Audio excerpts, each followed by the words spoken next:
Guys, before we dive in, please make sure to subscribe to our channel. Seriously, your mom already did, and she's been enjoying every update, so don't fall behind.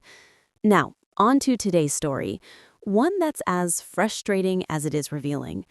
White House Press Secretary Karoline Leavitt just gave one of the most childish and unprofessional responses we've ever seen from someone holding that position. It all started with what should have been a straightforward factual question, a question that anyone with even a basic sense of history or diplomacy would expect to be handled seriously. After President Donald Trump proudly announced yet another meeting with his longtime ally and widely recognized murderous dictator Vladimir Putin, this time taking place in Budapest, journalists immediately began asking questions. The announcement raised eyebrows across Washington and around the world. You see, Budapest isn't just another picturesque European capital. It's not a random backdrop for a political photo op. The city carries deep symbolic weight, especially in the context of Russian aggression and Ukrainian suffering. That's because back in 1994, Budapest was the site of the Budapest Memorandum, a crucial agreement that was supposed to represent a step toward global stability after the collapse of the Soviet Union. Under that agreement, Ukraine agreed to give up the thousands of nuclear weapons it had inherited following the Soviet breakup, weapons that at the time made it the third largest nuclear power in the world. In return, Russia, along with the United States and the United Kingdom, promised to respect Ukraine's independence, sovereignty, and territorial borders. It was a landmark moment, celebrated as an example of peaceful diplomacy and trust among nations. But as we've all witnessed, those promises were shattered. In 2014, Vladimir Putin brazenly violated that commitment when Russia invaded and illegally annexed Crimea. That single act of aggression reignited tensions across Europe and sent shockwaves through the global community. It didn't stop there. The Kremlin continued its slow, grinding offensive in Ukraine's Donbass region for nearly a decade, turning it into a war zone that claimed thousands of innocent lives. Then came 2022, the year that forever changed the world's perception of Putin's ambitions. With a full-scale invasion of Ukraine, Russian forces launched an assault that left cities in ruins, families displaced, and countless civilians killed. The humanitarian toll is staggering.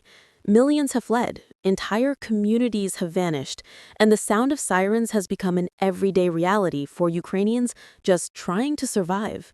So when HuffPost reached out to the White House following Trump's announcement and asked quite reasonably why Budapest, it wasn't a trick question. It was a fair and obvious one. Given the painful symbolism of that city, why would a U.S. president, especially one meeting with Putin, choose that location? What message was this supposed to send? To Ukraine, to NATO, or to the rest of the democratic world?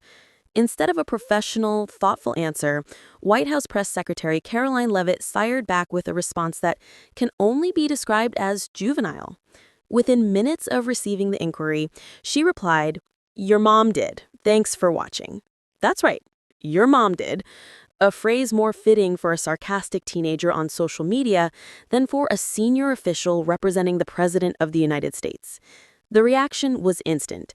Journalists, political analysts, and everyday citizens alike expressed disbelief. This wasn't just an embarrassing moment. It was a complete breakdown of decorum and respect for the office.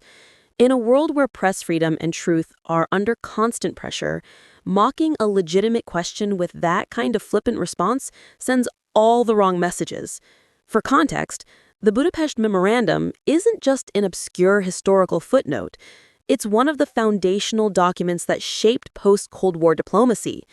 The entire modern order of nuclear non-proliferation was built on the idea that smaller nations could trust global powers to protect their sovereignty if they disarmed.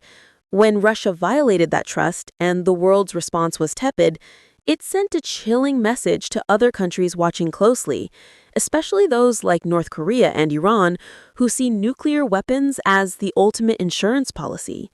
So that's why this story matters. It's not just about a sarcastic email or a petty insult.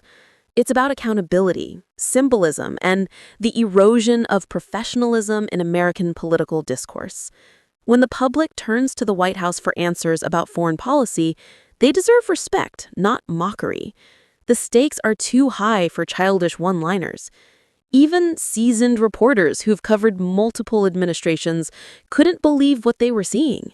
Veteran correspondents said it was the most unserious response to a serious question they'd ever received from a government official. Others called it a reflection of how far the standards of public communication have fallen. The irony here is that the Budapest Memorandum was meant to prevent exactly this kind of chaos, to keep the world stable through trust and dialogue.